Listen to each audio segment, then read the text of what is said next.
भागवत के कई नियम हैं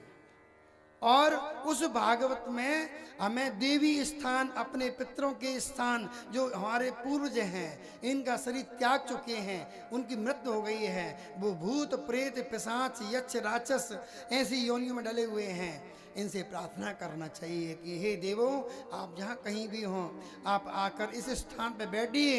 और बैठकर उस परमात्मा की भक्ति को सुनिए और अपना मोक्ष प्राप्त करिए। जो ऑक्सीजन लेकर हम जिंदे हैं, यही ऑक्सीजन से आपका उद्धार हो जाएगा, उसी में विलीन हो जाओगे आप, पुनः आपका जन्म हो जाएगा। कर्म अच्छा होगा तो मनुष्य बन जाओगे, बुरा कर्म बन जाएगा तो सूगर बन जाओगे, गधे बन जाओगे, कुत्ते बन जाओगे, बिल्ली बन जाओगे, सांप बन जाओगे, नेवली बन जाओगे, गोबर के कीड़े बन जाओगे, लेटरिन के कीड़े बन जाओगे। मालूम है आपको कितना नरक है।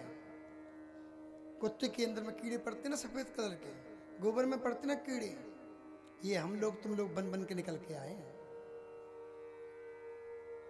ऐसा नहीं है कि हम मनुष्य बन के मनुष्य बन के पैदा हुए हैं,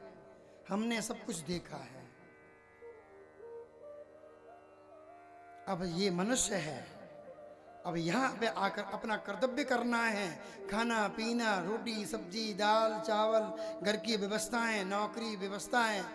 कुछ भी करके अपने परिवार का भरण पोषण करना है और इसमें रहकर अपने परिवार के साथ में, जैसे सुदामा जी ने अपनी पत्नी के साथ में रहकर, स्वाभिमान के साथ में रहकर, अपनी पत्नी के साथ में रहकर, बच्चों के साथ में रहकर उस परमात्मा को याद किया, दिन रात याद किया, मोक्ष प्राप्त कर लिया। ऐसे ही हमें इस श्रीमद् भागवत से मोक्ष प्राप्त करना है। नगर के मंदिरों में जाकर, स्थानों में जाकर उनके देवताओं को प्रणाम करना है, नारियल इत्यादि देकर इनसे प्रार्थना करनी है, गांव के क्षेत्रपाल देवता की पूजा करनी है और हमारे जो पूज्य हैं उनके कर्म के पाप की वजह से, अशुद्ध भोजन खाने की वजह से, हमारे द्वारा कोई कृतज्ञ पाप की वजह से